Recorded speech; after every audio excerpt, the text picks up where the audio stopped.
বন্ধের মিশ্র প্রভাব আসানসোলে। তবে আসানসোলে বাস স্ট্যান্ড থেকে বাস, মিনি বাস, সরকারি বাস, অটো, টোটো চলাচল স্বাভাবিক রয়েছে। আসানসোল বাস স্ট্যান্ড থেকে বিভিন্ন রুটে বাস, মিনি বাস চলাচল স্বাভাবিক। বন্ধের কিরকম প্রভাব পড়েছে আপনাদের এই পশ্চিম বর্ধমান জেলায়? না, আমাদের আসানসোল বা দুর্গাপুরের ইয়েতে আমাদের যে বাস চলে তাতে 90% গাড়ি কিন্তু অলরেডি মাঠে নেমে গেছে, রাস্তায় প্লে করছে। হয়তো 2-4টা গাড়ি বিক্ষিপ্ত লগ্নে আসেনি, কিংবা হয়তো দেখছে এই গাড়িগুলো চলছে কিনা, আবার সে গাড়িগুলো হয়তো লাস্ট পর্যন্ত নেমে যাবে।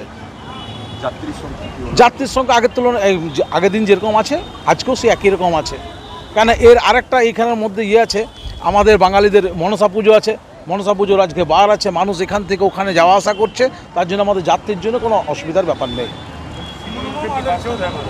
সিউড়ি রুটে গাড়ি চলছে, কিন্তু যে গাড়ি হয়তো মনে করুন 10টার জায়গায় 8টা গাড়ি চলছে, 2টো গাড়ি বন্ধ আছে।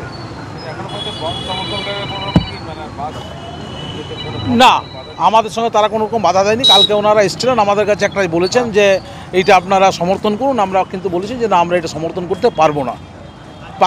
শুনুন, যে ঘটনাটা হয়েছে সেটার জন্য আমরা তীব্র নিন্দা করছি, এবং সেই যে মানুষ যারা দোষী সাব্যস্ত হয় তাদেরকে কঠোরতম শাস্তি দেওয়া হোক, দরকার হলে ফাঁসিতেও দেওয়া হোক।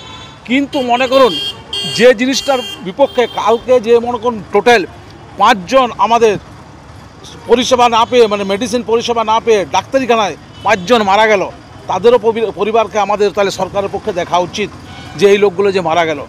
আমরা তো একটা তীব্র নিন্দা করছি, আমরা তো সবসময় মাঠে আছি, রাস্তায় আছি, কিন্তু যারা মনে করুন আমাদের মেডিসিন না পেয়ে, আমাদের না পেয়ে মারা গেল, তাদের কী অবস্থা হবে বলুন। আমার বিজন মুখার্জি, আসানসোল বাস স্টেশনের জিএস।